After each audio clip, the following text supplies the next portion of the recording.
Which one? The Matrix. I don't think so, because it Because- came from the president. The president has many sources.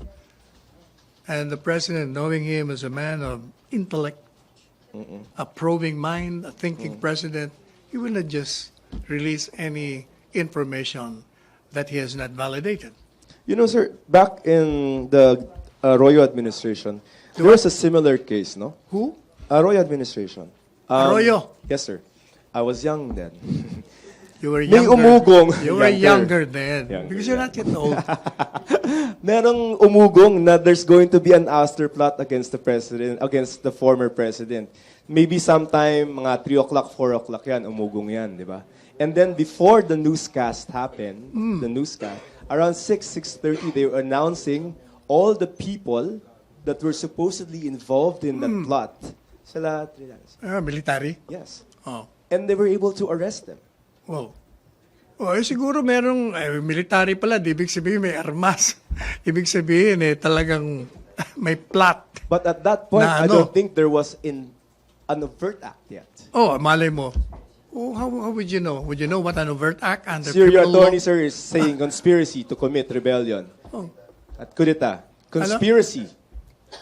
Conspiracy to commit. Oh, kung yun ang conspiracy, di may crime, talagang dapat silang arresto. Alright, let's go to this matrix. Oh, then. wala pa nga. Hindi na nga sinasabi ko sa'yo, plano. So there's not even a crime in the ouster matrix. Saan? These people who are in the matrix, are they committing Sinasabi any ko na crime? nga sa inyo, it's still a plan. That's why we're telling them, do not pursue with your plan. Do not commit overt criminal acts Overt criminal that will acts, ripen into a crime. such as Oh, ano pa? Ang daming crime. Could be rebellion. It could be assassination. Nagplano na kayo, eto na, ganyan, ganito ang gagawin. Meron ng mga overt acts na ginawa, pursuing your plot. O, edi, that means that may crime ka na. Alright. But at this level, last question. Those people who were mentioned in the matrix. Alam mo, if you are not doing anything, you cannot be scared of anything. They cannot be saying that they're being threatened. My goodness. They've been saying all these negative, vociferous, vigorous, negative things against the president.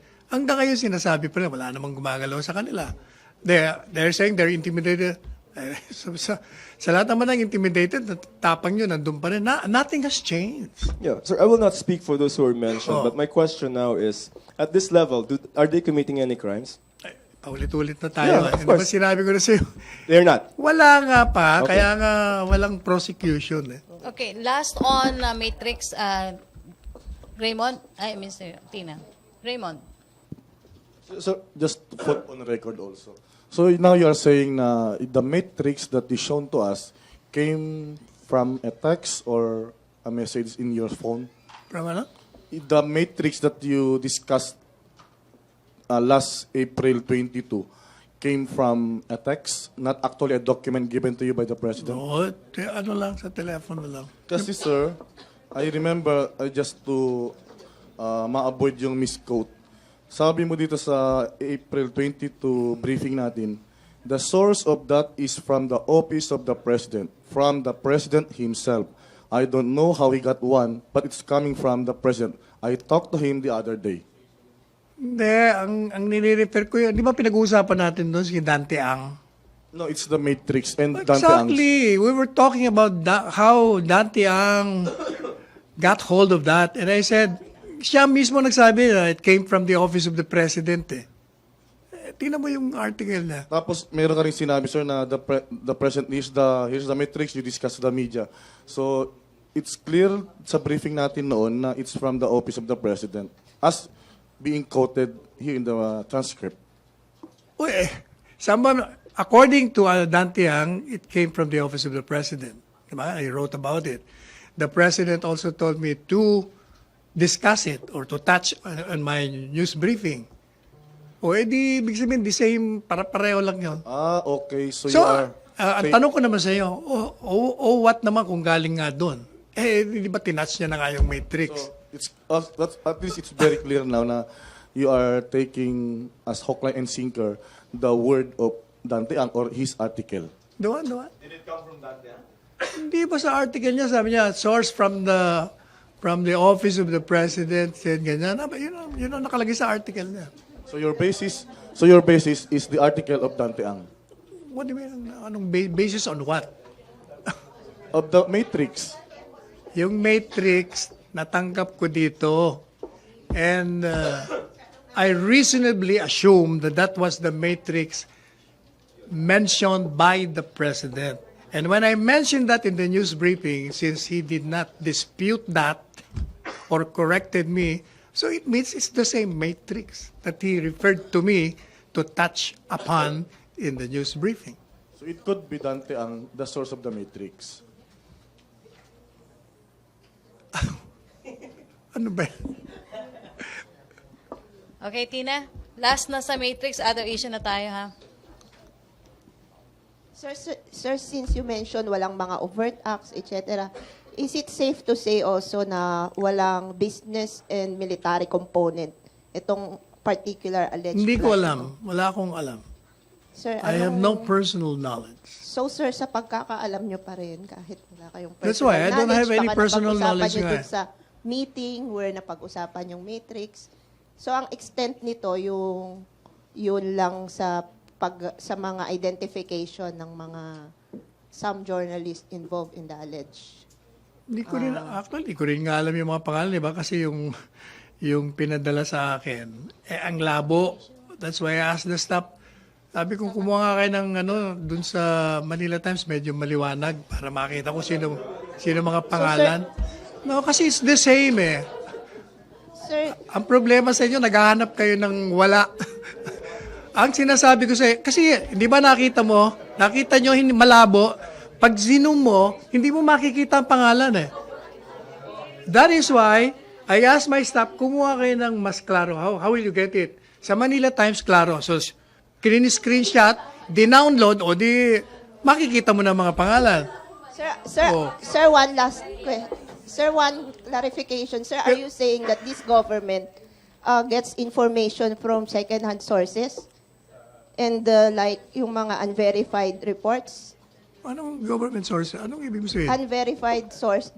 Unverified source, second-hand, hearsay. Kasi wala kayong personal knowledge at tapos nirelay nyo sa media, nirelay nyo sa amin, and you were saying... No. My job as presidential spokesperson is to relay whatever the president tells me to do.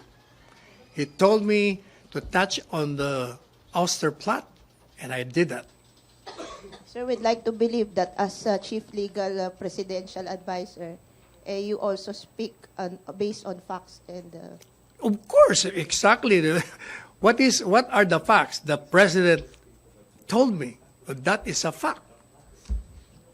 Thank you, sir. Okay, last two na to sa Matrix, ha? Brief lang, ha? Rose and then RJ. Hi, sir. Rose? Sir, sino po yung nagbigay ng title na ouster plot dun sa Matrix? Ay, Kasi hindi it ka. seems, sir, yung Matrix na pinigay nyo o pinakita nyo noon, parang kinare lang nila yung video ni Bicoy, ay napakarami po nung nag-share noon. Di ko alam yung word na Oo. ouster plot. Kasi po kung ouster plot, may mga nagpaplano, may operational plan, di ba? May iba't ibang component. Yun po yung ouster, di ba? Pero yung mere sharing po nung video, paano po natawag na ouster plot na Hindi yun? ko alam kung sino yung nag-coin ng ouster Pero plot. kayo po, yung doon po sa, sa hindi ba Matrix sa na yun, article oo. lumalabas yun? Saka sa inyo rin yung mga ouster plot. Hindi po, sa inyo nang galing yun eh. Oo. Sa inyo na, paano nyo nabigyan niya ng ng titulong ouster plot kung mere sharing lang po ng Uy, video ano ni naman Bicoy? kung Sa sinabi video mo, po ni Bicoy, wala when you naman say siya ouster sinasabing plot, di ouster. may plano ta oust, o di ganun din yun. Ano ba? Mere sharing po ng video, ouster Alin? plot na yon. No, ang sinabi ni Presidente, merong ganon.